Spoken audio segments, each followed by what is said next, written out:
नमस्कार दोस्तों, आपका स्वागत है दराना न्यूज चैनल पर, जहां हम आपको लेकर चलते हैं देश दुनिया की सबसे बड़ी और ताजा खबरें।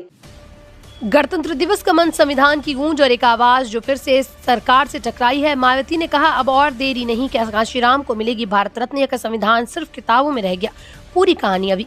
नमस्कार दोस्तों, गणतंत्र दिवस का दिन तिरंगे की शान, संविधान की कस्में और उस दिन एक ऐसी राजनीतिक आवाज जिसने एक बार फिर देश की राजनीति में हलचल मचा दी।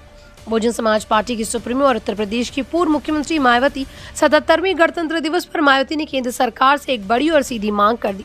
शब्द साफ थे, लहजा गंभीर था और संदेश बिल्कुल स्पष्ट, अब और देरी नहीं होनी चाहिए।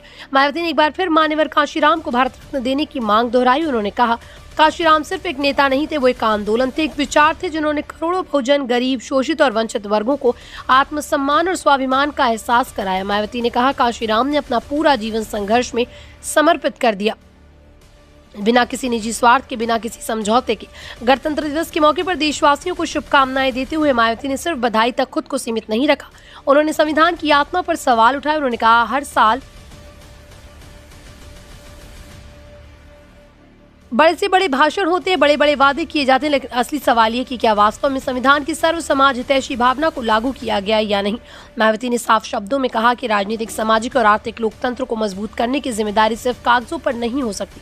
अगर गरीब, दलित, पिछड़े और वंचित वर्ग की जिंदगी में वास्तविक बदलाव नहीं आया तो संविधान पर गर्व करना सिर्फ एक औपचारिकता बनकर रह जाएगा।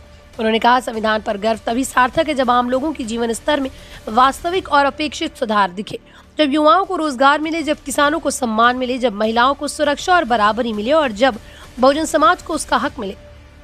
मायावती ने यह भी कहा कि देश की ज्वलन समस्याओं से मुक्ति का रास्ता संविधान की भावना को सही मायने में लागू करने से ही निकलेगा, न कि सिर्फ नारों और प्रचार से। उनका ये बयान ऐसे समय में आया जब देश में संविधान, आरक्षण, सामाजिक न्याय और बहुजन राजनीति को लेकर बहस लगातार तेज होती जा रही। इसी संदेश के साथ मायावती ने गणतंत्र दिवस पर पद्म विभूषण, पद्म भूषण, पद्मश्री और वीरता पुरस्कार पाने वाले सभी सम्मानित व्यक्तियों और उनके परिवारों को भी हार्दिक बधाई और शुभकामनाएं दी। उन्होंने कहा, देश की सेवा करने वाले हर व्यक्ति का सम्मान पूरे समाज का सम्मान होता है। अब सवाल ये है, क्या केंद्र सरकार इस मांग पर ध्यान देगी? क्या मान्यवर काशीराम को सर्वोच्च सम्मान मिलेगा जिसकी मांग दशकों से की जा रही, और क्या संविधान की भावना को सिर्फ भाषणों से निकलकर जमीन पर उतारा जाएगा? दोस्तों, गणतंत्र दिवस सिर्फ एक तारीख नहीं, ये एक सवाल, एक जिम्मेदारी, और शायद आज मायावती की आवाज उसी सवाल को फिर से जगा रही है। अगर आपको ये वीडियो पसंद आया हो, अगर आप चाहते हैं कि संविधान की बातें सिर्फ शब्दों तक सीमित न रहे, तो इस वीडियो को लाइक करें, चैनल को सब्सक्राइब करें, अपनी राय कमेंट में जरूर लिखें। मिलते हैं अगली बड़ी खबर के साथ। जय हिंद।